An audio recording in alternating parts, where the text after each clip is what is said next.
Hi everyone, welcome to another video. We're getting to the point in the restoration that we can start worrying about what engine we need to use to put in the Europa, and I've decided that this is going to be it. So as you can see, it's a very sorry looking engine. I'll explain a little bit what it is. So it's a 1970 something Renault 16 engine. It's an 821 block, so it means it's a 1600cc with the 84mm crank, so it's a bit larger capacity, longer stroke. It has a non-Siamese intake ports on the head, so it's a little better head design than a 694 engine in early Europa. It has done about 70,000 kilometers. We'll completely tear it down. We're going to use the block, the crank, maybe some ancillaries, but nothing more. So we're going to start to tear it down, inspect it, look if we have some damage or not, and then we can start rebuilding the engine with a lot newer parts and a bit more performance than it originally would have had. So we'll start tearing it down, putting it on the engine stand, and I'll guide you through the process.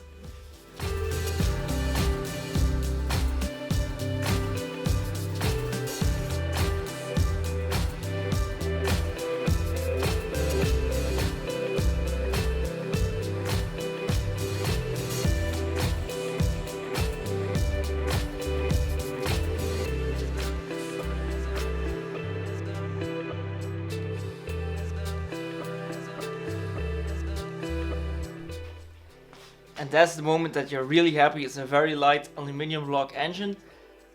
Otherwise I wouldn't have been able to put this on the stand myself. So now we can take a look at the block and try to disassemble it. This is the engine. I power washed this once, maybe 6 or 7 years ago when I put it in storage. You can see there's a lot of carbon deposits on the pistons. The engine is loose, I'm quite certain of that, so hopefully it will come apart quite easily. I've disassembled one of these engines once before, so hopefully it will go all to plan. I'm just using the workshop manual as a guide, just to clean it up, take it apart, and then to inspect all of the components and to see what we can use or what we need to refurbish. While I'm disassembling the engine, I'm putting all of the parts in separate bags which I label, so that we can find everything again if we need to. We have already loosened the bolts for this front cam bearing because of the engine support. Now we have to try and remove the bearing.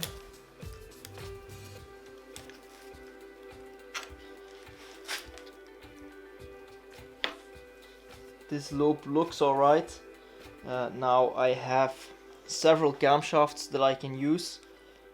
All of them will need a regrind to a higher performance spec. So what we'll do is we'll turn the engine over, and then we can remove the sump and the oil pump. Maybe the liners will get a bit loose, not quite sure. On the last engine that I disassembled, the liners were stuck in the block. That took quite a bit of work to get them out.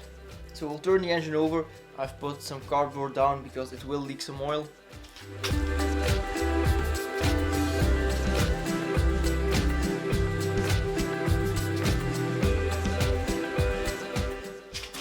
It's not a bad thing that there's still oil in it. This will make sure that the engine stays a little bit lubricated anyway. So now we'll remove all of the bolts for the oil pan and we can pry it off.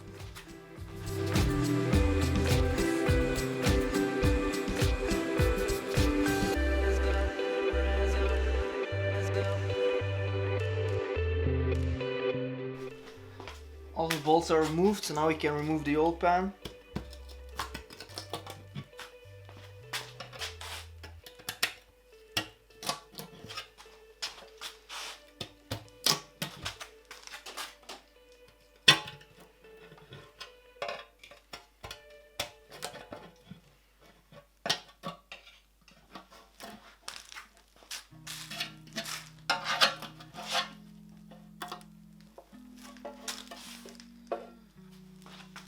So it looks relatively clean. A little bit of residue, but by power washing the engine we'll obviously get a little bit of oil into the engine, a little bit of water into the engine, so I'm okay with that. So now we'll remove the oil pump with these bolts. Then we can take out the oil pump rotors.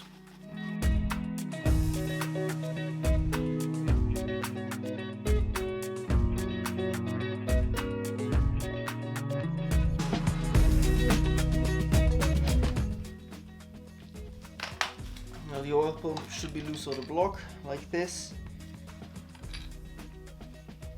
So this is the oil pump housing, as they call it. So it has a pressure relief valve in here with a plunger to regulate the oil pressure. And this is the rotor with the shaft and the outer rotor. So this can be removed because this will engage with the distributor drive on the camshaft down below.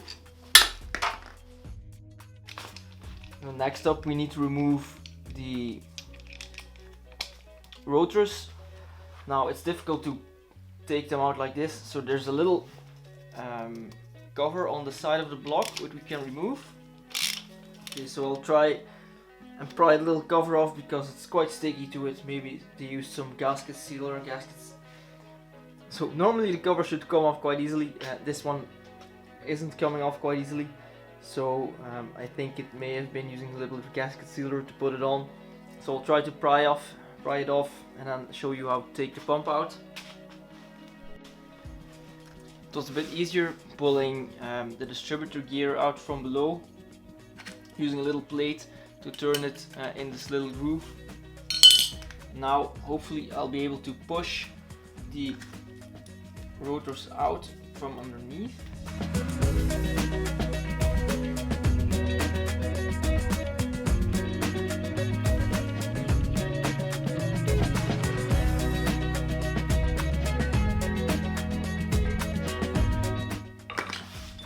So it's actually quite stuck in there. Not quite sure why. Normally it should rotate freely. As you can see, this gear turns really well.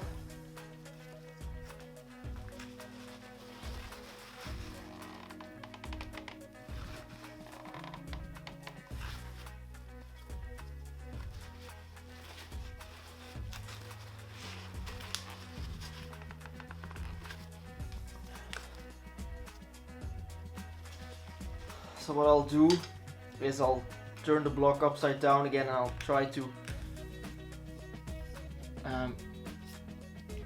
hammer it out a little bit more.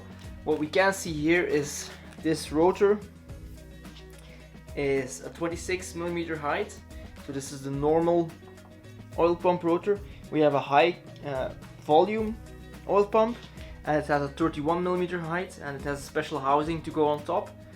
So this is a standard flat housing with the rotor ending at the edge of the block. The high volume one will stand out a little bit more. I will turn the engine over upside down on the right way up and then we'll try to remove the inner rotor.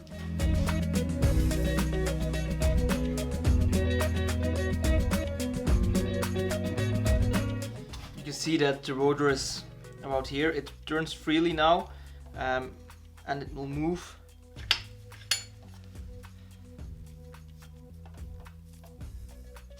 So we can see there's actually quite a bit of wear on the rotor.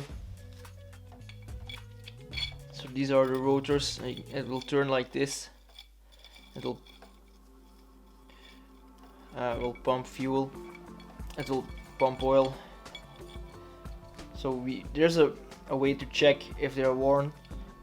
We'll put this to the side. I have a high volume one which I'll probably use, but we can see it's a high mileage engine. The oil pump had to work quite a bit. Next step is to remove the timing cover so that we can remove the timing chain and tensioner. I've already loosened the bolts, so we're just going to quickly remove them.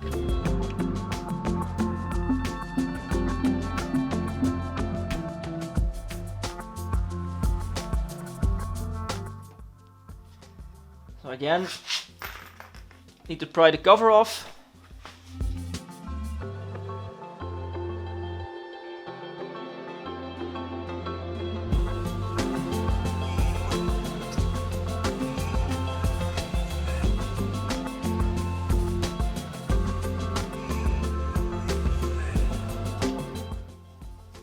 Okay, so now you can see it loosening and the cover's off. Now we can see the timing chain. So this is the tensioner, which is out by a lot actually, and the chain with the cam pulley, crank pulley.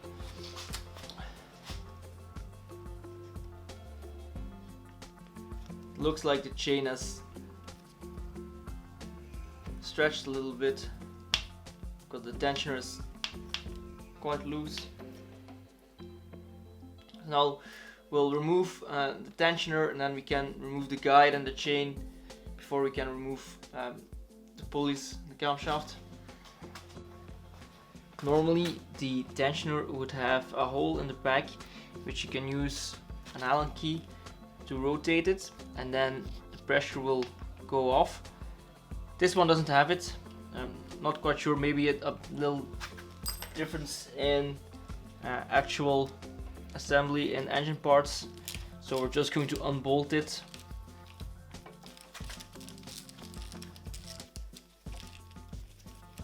If you buy a timing chain set, you can choose if you want the chain and the pulleys. You'll always get a tensioner, you'll always get a small pulley I think, and you can choose if you want a big one as well. And you have always an option to actually try to use an adjustable cam pulley. They are available in some locations, they're quite expensive.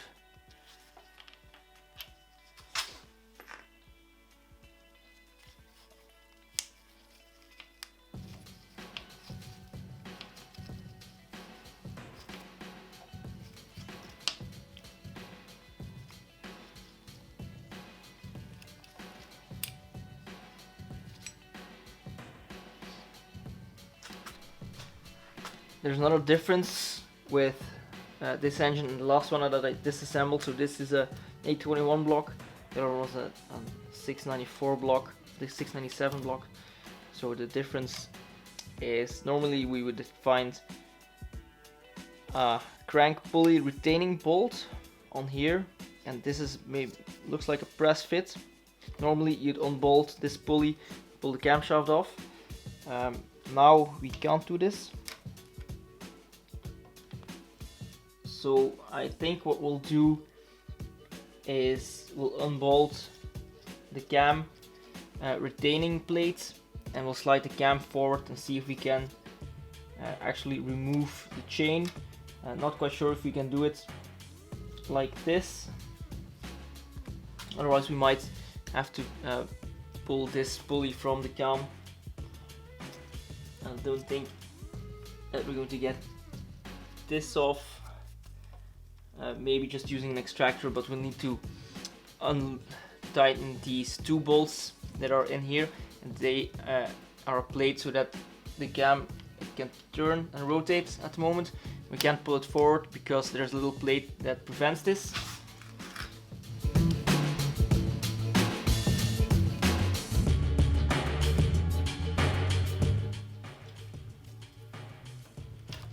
You see, now we can pull the cam forward.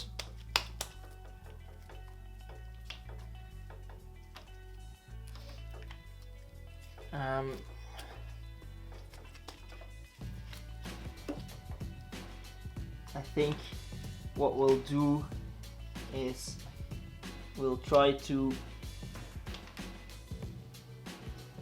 just use a puller to pull the crank gear, the crank pulley from the crankshaft. And then we can take the chain off and remove the cam. Okay, I've been struggling with this for quite a while now. What I've finally done is I've heated the cam pulley, used a really decent puller, and I'm going to get some movement. Now I stopped because it actually was working, so now I'm going to reheat the pulley, and then it will come off, because as it shrinks it will tighten up again.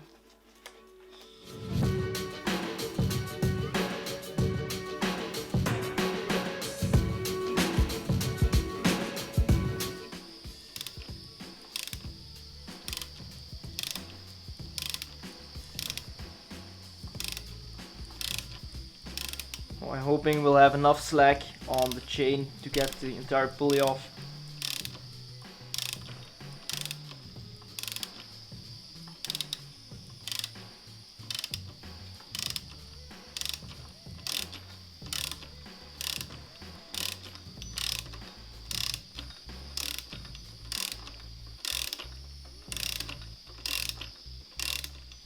You can see that how hotter it gets, the easier it is to remove it.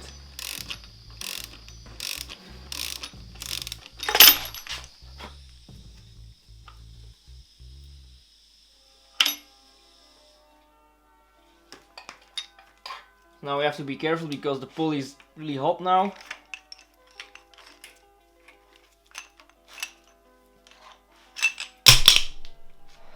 So that's the cam pulley, it's off.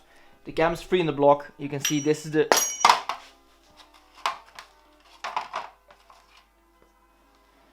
little retaining plate that I unscrewed to be able to take the cam out of the front.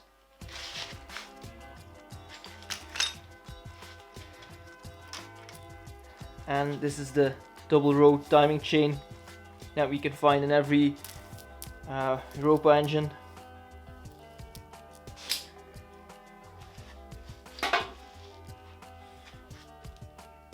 Now, of course, the plate.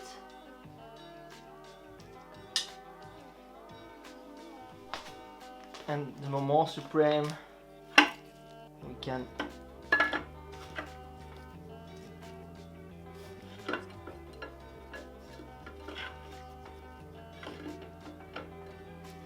take the camshaft out of the block.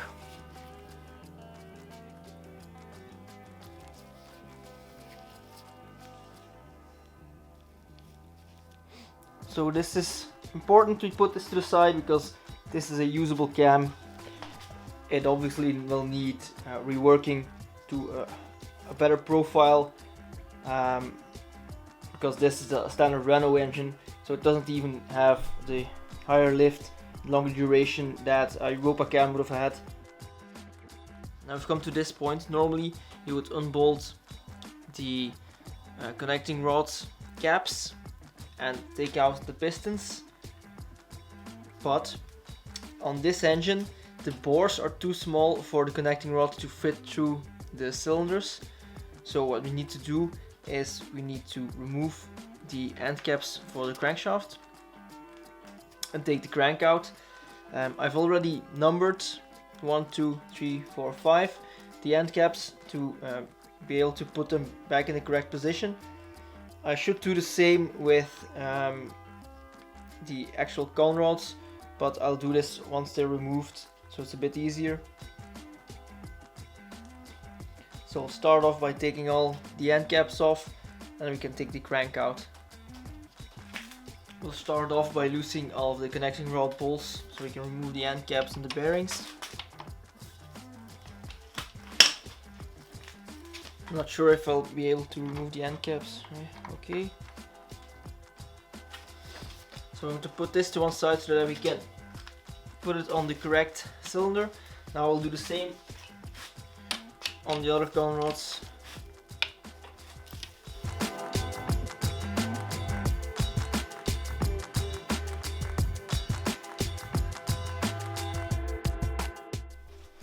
from what I can tell at the moment, the crankshaft journals look okay. I can't feel a lip or anything.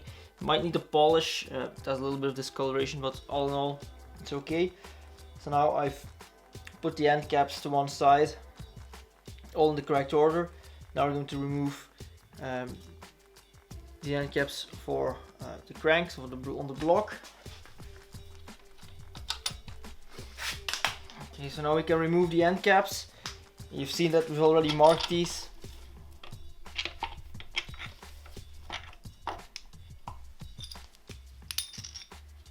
So we want them in the correct orientation and the correct order.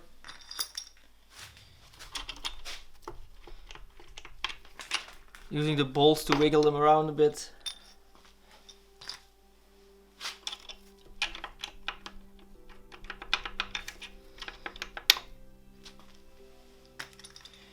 Don't forget, this engine was assembled somewhere in 1970s.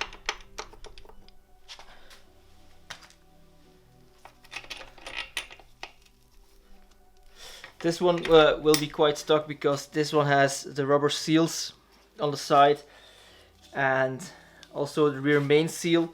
So this one will be a bit more stuck than the others.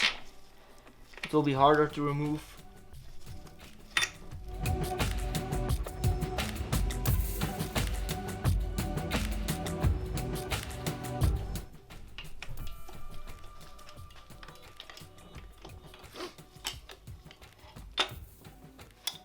And it's out.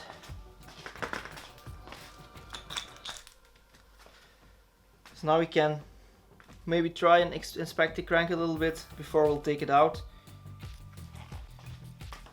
I've cleaned the crank journals a little bit and it's not as good as I expected. So there are some where I can feel a little bit of wear. Especially the main journals, you can also hear it. This one has a really deep groove. This one as well. So it will need to be ground down to an oversized bearing. Hopefully we'll be able to save the crank, because I do have two other cranks.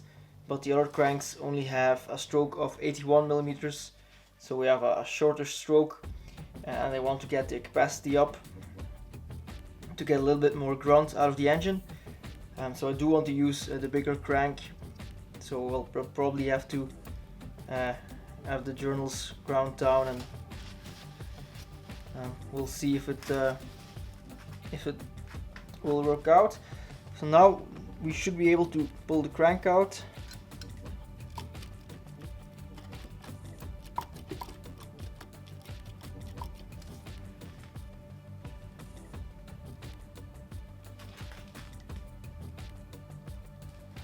Doesn't want to move entirely, but I'm not quite sure why. I think it's the rear main seal that's still stuck in the block. Okay, now we can remove it.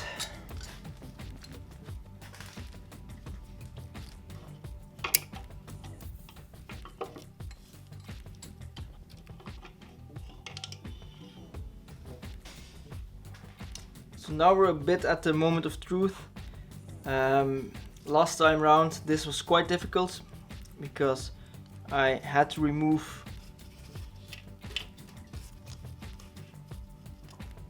the complete assembly because of the design of the block.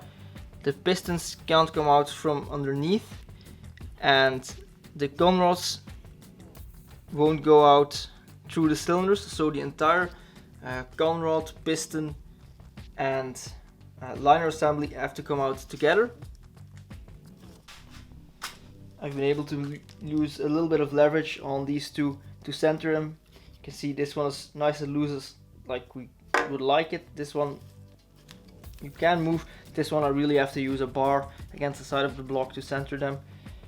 Now we have to try to remove the piston, gun rod, liner assembly down towards the bottom. We'll see if we can make it work like this, and otherwise I have some tricks that we need to heat the block to get the liners out, but we're going to take a try. So I'm using a piece of hardwood.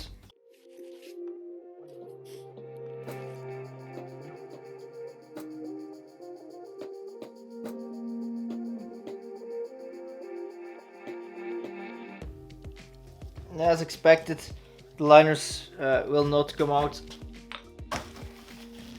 What I'll need to do is to heat the block. Now this one is exactly the same issue as I had last time. The liners are steel, cast iron, the block's aluminium.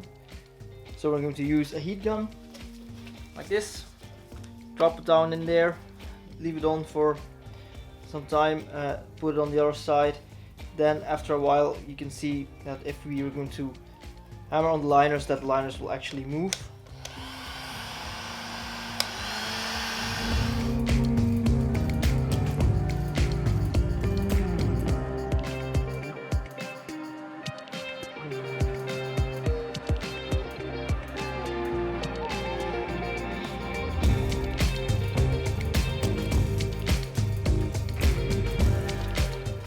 I don't think you'll be able to see it, but the cylinder liner has dropped so low that it's sunk into the block, so it's not protruding on this side anymore.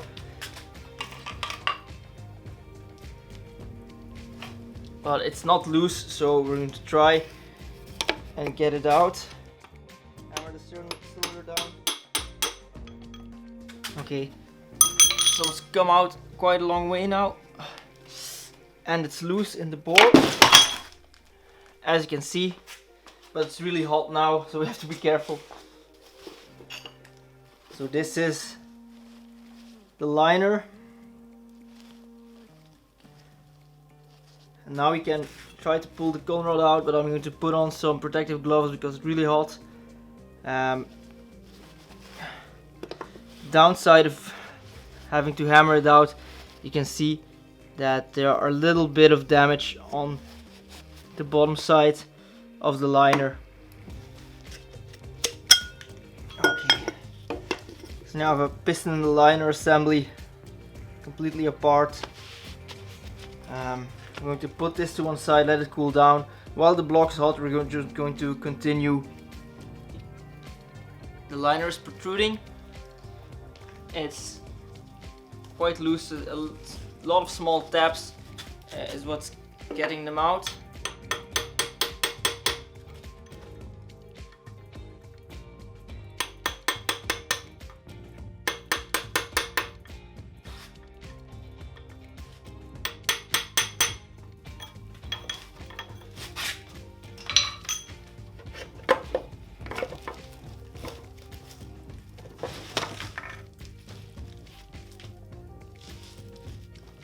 So the entire assembly is out.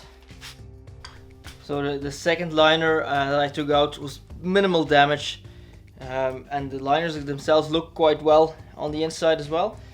So we're just going to keep using this method to get the other two out, and then we have a bare block that we can start to clean. The method that I found works best without doing relatively little damage is using a steel extension socket to hammer it when it's protruded to when it's on the same level as the block. Then once it's level with the block, I'm using a piece of steel section pipe just on the lip, making sure that they don't hit the block.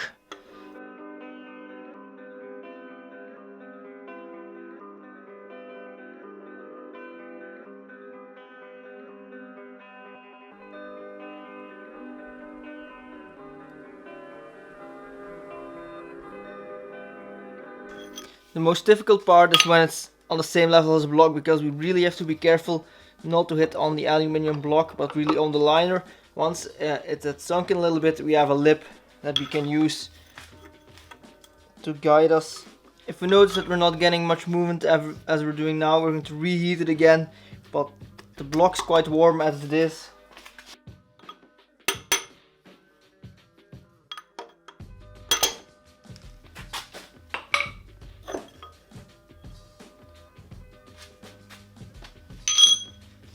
Okay, so it's out. Getting some thicker gloves because it's really hot.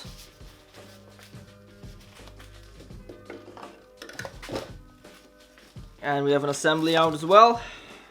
So I'm going to put this to the side and remove the last one. All the liners are removed, and actually upon first inspection the block looks really good. There's very little corrosion. Normally you would see that these aluminium blocks would have gotten eaten by water or anything in it, but it looks really good. It obviously needs a very good clean. That's what we're going to do now. We're also going to inspect everything that we took out of the car to see what we can do. The main thing that we need from this engine is the block and the crankshaft. The crankshaft needs some work. I need to take it to the machine shop and see if they think that we can reuse it. I'll probably need to grind the journals down and use an oversized bearing, but hopefully it will be fixed with that. If it's not possible, then we need to going to need to source another crank. It shouldn't be too big of a deal, but I hope we'll be able to avoid this. So we're going to start by cleaning the block. I'm going to take it outside, use a pressure washer and some degreasers. We're going to end the video on the disassembly of our engine here. I've decided to split up all of the videos where we're going to inspect and rebuild all of the individual parts. So in the upcoming series of videos you'll see me rebuilding the head, inspecting our conrods, balancing our conrods, checking out our valves, rebuilding the valve train, and so much more. So I hope you enjoyed this video. Don't forget to subscribe, and if you have any questions or comments, just post them below or send me an email through my website. I hope I see you next time. Goodbye.